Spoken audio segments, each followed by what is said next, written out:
ఇక ప్రజాపాలనకు విశేష స్పందన వస్తోంది.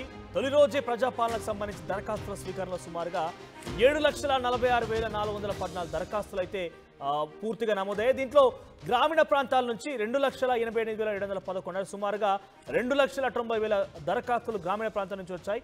ఇక పట్టణ ప్రాంతాల నుంచి 4,57,000 అంటే సుమారుగా 4,60,000 దరఖాస్తులు అయితే వచ్చాయి. ఇక 6 గ్యారెంట్ల గురించి క్షేత్రస్థాయిలో చాలా మంది కూడా దరఖాస్తు చేస్తున్నారు. కానీ చాలా మందికి కూడా సందేహాలు అయితే ఉన్నాయి. రేషన్ కార్డు ఒకవేళ కనుక గ్రామీణ ప్రాంతాల్లో ఉంటే వాళ్ళు స్థిరపడడం కోసం ఉద్యోగరీత్యా కానీ వ్యాపారీత్యా కానీ పట్టణ స్థానంలో కనుక ఉండి అక్కడ కనుక సెటిల్ అయి ఉంటే ఎక్కడ అప్లై చేసుకోవాలి? అది రేషన్ కార్డుకు తిరిగి గ్రామీణ ప్రాంతాలకు వెళ్ళాలి, లేదంటే హైదరాబాద్ లాంటి ప్రాంతాల్లో లేకుంటే ఉద్యోగరీత్యా వ్యాపారీత్యా వచ్చిన సందర్భంలో ఇతర ప్రాంతాలు అప్లై చేసుకోవాలా? లేకపోతే ఒకవేళ గ్యాస్ కనెక్షన్ ఒక చోట, రేషన్ కార్డు ఒక చోట, ఆ తర్వాత సబ్సిడీ సిలిండర్ కోసం ఎక్కడ దరఖాస్తు చేసుకోవాలి? ఇవన్నీ అంశాలు కూడా అనేక అనుమానాలు. మరోవైపు ఈ యొక్క అంశంలో మహాలక్ష్మి పథకం లాంటి పథకాల గురించి కావచ్చు, చేయూత లాంటి పథకాల కొత్త దరఖాస్తులు లాంటివి కావచ్చు, కొత్తగా బ్యాంక్ అకౌంట్ నెంబర్ వాళ్ళు తీసుకోకపోవడం కావచ్చు, రకరకాల అనుమానాలు అయితే ఉన్నాయి.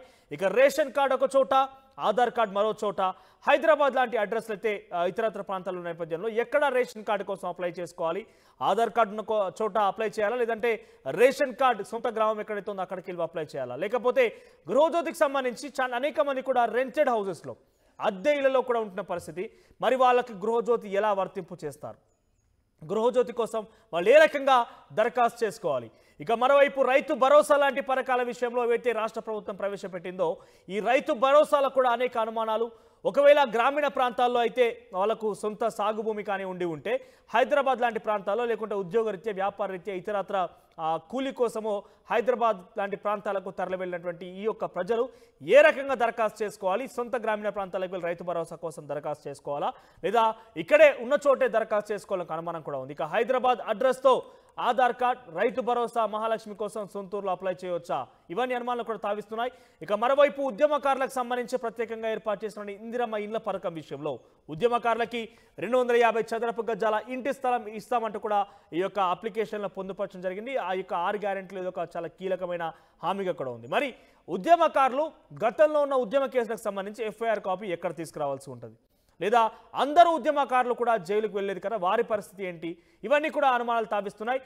ఎక్కడ చూసినా కూడా పెద్ద ఎత్తున విశేష స్పందన వస్తున్నప్పటికీ సుమారుగా 7,80,000 పైచిలకు పూర్తి స్థాయిలో అప్లికేషన్లు వచ్చినప్పటికీ అనేక అనుమానాలు. ఏ ఒక్క మార్గదర్శకాలు కూడా విడుదల చేయకుండా ఈ దరఖాస్తులు స్వీకరించడం అనేది పెద్ద ఎత్తున ప్రజల్లో ఆందోళన కలిగిస్తున్న విషయం. అసలైతే ఒక పథకం ఇక్కడ అన్నింటికీ ప్రమాణికం రేషన్ కార్డు. మరి రేషన్ కార్డు అనేది పెద్ద ఎత్తున సమస్యగా మారిన తెలంగాణ రాష్ట్రంలో రేషన్ కార్డు సమస్య పరిష్కరించిన తర్వాత ఇతర దరఖాస్తులు ఏవైతే లేకుండా ఇతర పథకాలకు సంబంధించి దరఖాస్తు స్వీకరించాల్సి ఉండేది. కానీ ఏదైతే మొదటిగా సమస్యగా భావించిందో రాష్ట్ర ప్రభుత్వం ఆ సమస్యను పక్కదారిని పట్టించి ఈ యొక్క పథకాలకు సంబంధించి దరఖాస్తులు స్వీకరించడం అనేది పెద్ద ఎత్తున ఆందోళన కలిగిస్తున్న విషయం. ఇదే అంశానికి సంబంధించి నల్గొండ నుంచి ప్రతినిధి రమేష్ ఏవైతే సమస్యలు ప్రజలు గుర్తిస్తున్నారో ఆ సమస్యలకు సంబంధించి వారితో మాట్లాడించే ప్రయత్నం చేశారు. మరియు ఆ సమస్యలకు సంబంధించి అధికారులు ఏం సమాధానం చెప్పారో చూద్దాం ఒకసారి.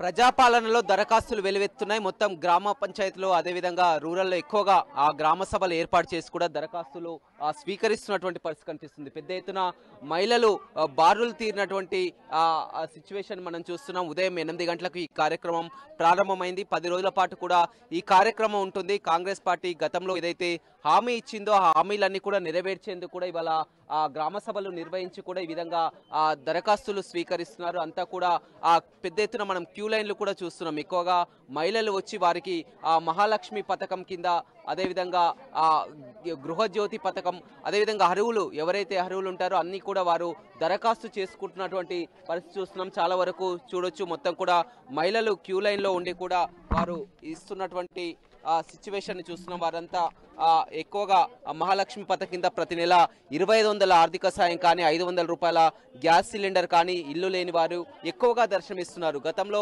చాలా వరకు ఇందిరమ్మ ఇల్లు అనేది గతంలో ఉండేవి, మళ్ళీ ఇప్పుడు ఇళ్ల పథకం వస్తుందని కూడా ఆశాభావం వ్యక్తం చేస్తున్నారు. చెప్పండి, మీరు దేనికోసం దరఖాస్తు చేసుకున్నారు? మా బాబుకి పింఛన్ వచ్చి ఆగిపోయింది. ఇప్పుడు 11 నెలల నుంచి బాధపడుతున్నాం. అదే అప్లై చేసినాం. మేము మాకేం భూములు ఇండ్లు ఏం లేవు. దాని గురించి వచ్చి మేము దరఖాస్తు చేసినాం. పింఛన్ 2,500 గురించి దరఖాస్తు చేసినాం. అట్లా చాలా మేము పేదరికంలో ఉన్నాము. చేయాలని ఇప్పుడు 2 గంటలు 3 గంటల నుంచి వచ్చి నిలబడ్డాం ఇక్కడ.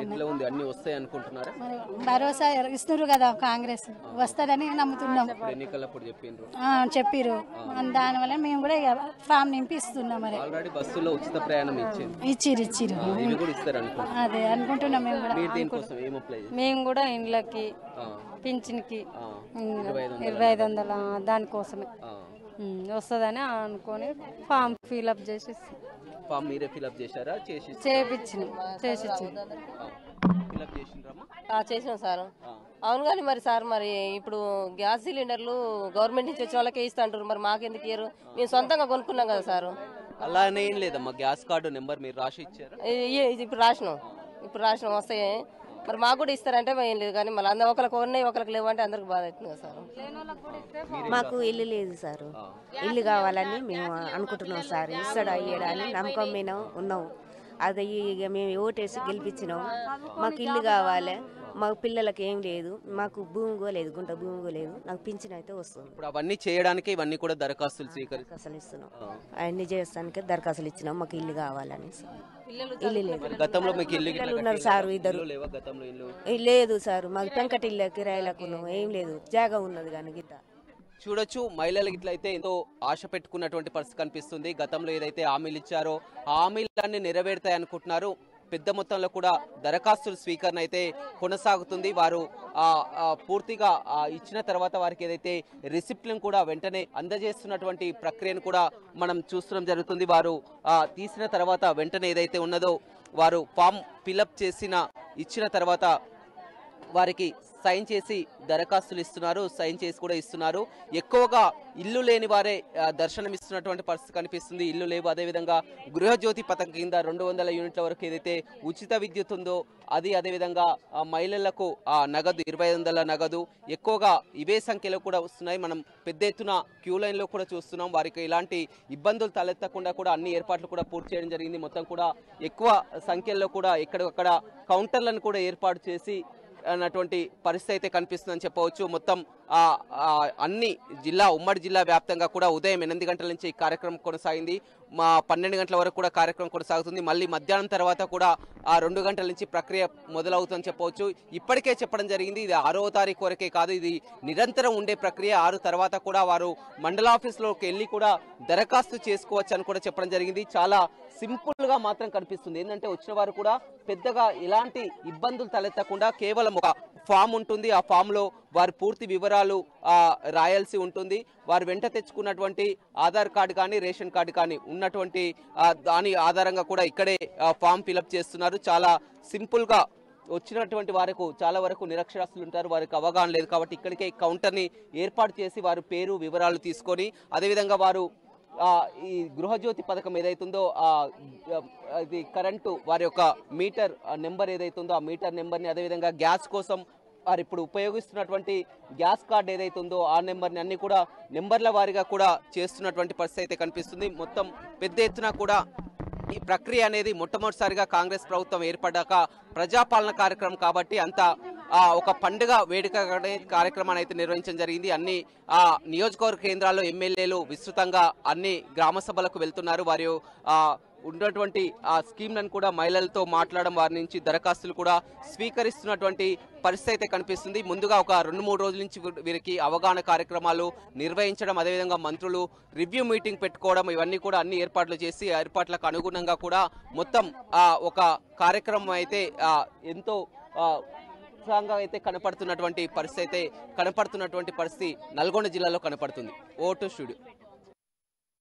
ప్రజాపాలనకు గ్రామ సభల ద్వారా అంతా కూడా ప్రజలు పెద్ద ఎత్తున వచ్చుకొని కూడా ఇక్కడ దరఖాస్తుల స్వీకరణ కార్యక్రమం కొనసాగుతుంది. చాలా సింపుల్ అనే చెప్పవచ్చు. ఇక్కడికి వచ్చిన వారికి ఫామ్ ఇస్తున్నారు. ఆ ఫామ్ ఆధారంగా రేషన్ కార్డు ఉంటే రేషన్ కార్డు లేకున్నా కానీ ఆధార్ కార్డు ఉంటే ఆధార్ కార్డు ద్వారా వారి వివరాలు సేకరిస్తున్నటువంటి పరిస్థితి కనిపిస్తుంది. చెప్పండి మేడం, ఎలా ఫిల్ చేస్తున్నారు వచ్చిన వారికి ఇంటి యజమాని పేరు, స్త్రీయా పురుషుల, SCBC, పుట్టిన తేదీ, Aadhaar card, ration card, mobile number, ఇది వృత్తి, కుటుంబ వివరాలు అందరివి,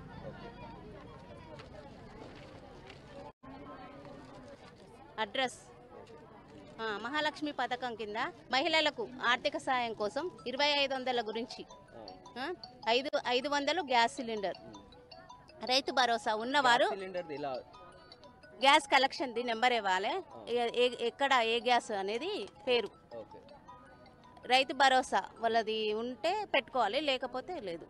ఇందిరమ్మ ఇల్లు, ఇంటి స్థలము ఉండి ఇంటిని ఆర్థిక సాయం కోసం ఇక్కడ ఫిల్ చేయాలి. గృహజ్యోతి పథకం కింద ఎన్ని యూనిట్లు అని రాయాలి, ఇది ఎన్ని యూనిట్లు వాడుతున్నాము మనం, కలెక్షన్ నెంబర్ రాయాలి. పెట్టేసేసి వారికి వెంటనే ఇక్కడ ఉన్నటువంటి ఆధార్ కార్డు అది రేషన్ కార్డు జిరాక్స్ పెట్టి ఫిల్అప్ చేసి ఇవ్వాలి. ఇది మేము రిసిప్ట్ ఇస్తున్నామండి. చూడొచ్చు, చాలా సింపుల్ గా చెప్తున్నటువంటి ఇక్కడికి వచ్చినటువంటి వారు మహిళలు అయినా పురుషులైనా కానీ వారికి ఇక్కడ దరఖాస్తు ఫామ్ ఇచ్చి వారికి నేరుగా వారి వివరాలు నమోదు చేస్తున్నామని చెప్తున్నారు. అదేవిధంగా మహాలక్ష్మి పథకం ఉంటే 2500 రూపాయల ఆర్థిక సాయం, గ్యాస్ సిలిండర్ ఉంటే గ్యాస్ సిలిండర్, అదేవిధంగా ఆ గ్యాస్ సిలిండర్ యొక్క నెంబర్, గ్యాస్ కనెక్షన్ నెంబర్ ఏదంటే ఆ కనెక్షన్ నెంబర్ని ఫిల్ చేస్తున్నారు. అదేవిధంగా వారు సరఫరా చేస్తున్న కంపెనీ ఇండియనా భారత ఏదైతే అది పెట్టుకుంటున్నటువంటి పరిస్థితి. రైతు భరోసా పథకం కింద వారు రైతు అయితే రైతు, లేకపోతే కౌలు రైతు అయితే కౌలు రైతు. అదేవిధంగా ఇందిరమ్మ ఇండ్లు లేని వారికి కూడా ఇంటి నిర్మాణానికి ఇందిరమ్మ ఇల్లు. అదేవిధంగా గృహజ్యోతి పథకం, ఈ పథకానికి కూడా ఎక్కువగా రెస్పాన్స్ కనపడుతుంది. అంతా కూడా 200 యూనిట్ల వరకు ఉచిత విద్యుత్ అని చెప్పేసరికి గృహజ్యోతి పథకం కింద అప్లై చేసుకుంటున్నారు. అయితే ఆల్రెడీ వారికి ఉన్నటువంటి విద్యుత్ మీటర్ కనెక్షన్ ఆ నెంబర్ ఏదైతుందో ఆ నెంబర్ వేస్తున్నారు. చాలా సింపుల్ అని చెప్పవచ్చు. వారంతా కూడా ఫిల్ చేసిన తర్వాత వారికి ఆధార్ కార్డు కానీ అదేవిధంగా రేషన్ కార్డు కానీ ఏది ఉంటే అది జతపరిచి కూడా ఇస్తున్నారు. వారికి వెంటనే కూడా రిసిప్ట్ కూడా చించి వారికి ఇస్తున్నటువంటి పరిస్థితి కనిపిస్తుంది. మొత్తం మహిళలు పెద్ద సంఖ్యలో కనిపిస్తున్నారు. వారికి ఎలాంటి ఇబ్బందులు తలెత్తకుండా అన్ని ఏర్పాట్లు కూడా పూర్తి చేయడం జరిగింది. ఇక్కడికి వచ్చిన వారు కొంతవరకు చాలా వరకు వారే ఫామ్లు ఫిలప్ చేస్తున్నారు. ఫిలప్ చేయనటువంటి వారికి కూడా ఇక్కడ కౌంటర్లను ఏర్పాటు చేసి ఫిలప్ చేసి ఇస్తున్నటువంటి పరిస్థితి అయితే కనపడుతుంది. చాలా ఎక్కువగా ఏదో ఫామ్ అనేది ఎలా దీన్ని నింపడం ఏదో కష్టం అన్నట్టని కాదు, చాలా ఈజీ ప్రాసెస్ అనే చెప్పవచ్చు. వారు వెంట తీసుకొచ్చేది ఒక ration card xerox, ration card ఉంటే ration card xerox, Aadhaar xerox ఉంటే ఆధార్ జిరాక్స్, అదేవిధంగా గ్యాస్ సిలిండర్ కాబట్టి వారి యొక్క గ్యాస్ కనెక్షన్ నెంబర్, అదేవిధంగా గృహజ్యోతి కాబట్టి విద్యుత్ మీటర్ నెంబర్, ఇలాంటి ఈ నెంబర్ల కోసమే కానీ వారు పెద్ద ఎత్తున ఆరాటపడాల్సిన అవసరం లేదు. చాలా వరకు కూడా తెలియని వారి క్యాస్ట్ ఇన్కమ్ కావాలి, ఇన్కమ్ సర్టిఫికేట్ కావాలని రకరకాల దుష్ప్రచారాలు కూడా చేస్తున్నారు. కానీ అలాంటివి ఏమీ అక్కర్లేదు, చాలా సింపుల్ అని చెప్తున్నారు. వచ్చిన వారికి అంతా కూడా వారికి నేరుగా ఇక్కడే వెంటనే ప్రక్రియ అనేది దాదాపు ఒక 5-10 నిమిషాల్లోనే పూర్తిగా ప్రక్రియ అంతా కూడా పూర్తవుతుంది. వెంటనే వారికి సంతకాలు చేసి కూడా రిసిప్ట్ని కూడా ఇచ్చేస్తున్నటువంటి పరిస్థితి అయితే కనపడుతుంది. వారు వెంటనే సంతకాలు వేస్తున్నారు. చాలా వరకు వచ్చే వరకు మాకు రేషన్ కార్డు లేదు కదా, రేషన్ కార్డు లేని ఇవన్నీ పథకాలు ఎలా అప్లికబుల్ అవుతున్నారు, రేషన్ కార్డుతో ఎలాంటి సంబంధం లేదు, వారి యొక్క వివరాలే అడిగి తెలుసుకుంటున్నారు. వారు ఫిలప్ చేసి ఇస్తున్నటువంటి పరిస్థితి అయితే కనపడుతుందని చెప్పవచ్చు. మొత్తం ఈ ప్రక్రియ అనేది ఈ 10 రోజుల వరకు కార్యక్రమమే కాదు, ఈ కార్యక్రమం ముగిసిన తర్వాత కూడా నేరుగా వారు మండల కార్యాలయంలో కూడా దరఖాస్తు చేసుకోవచ్చు అని కూడా ఇప్పటికే ప్రభుత్వం చెప్పినటువంటి పరిస్థితి అయితే కనపడుతుంది. Vote studio.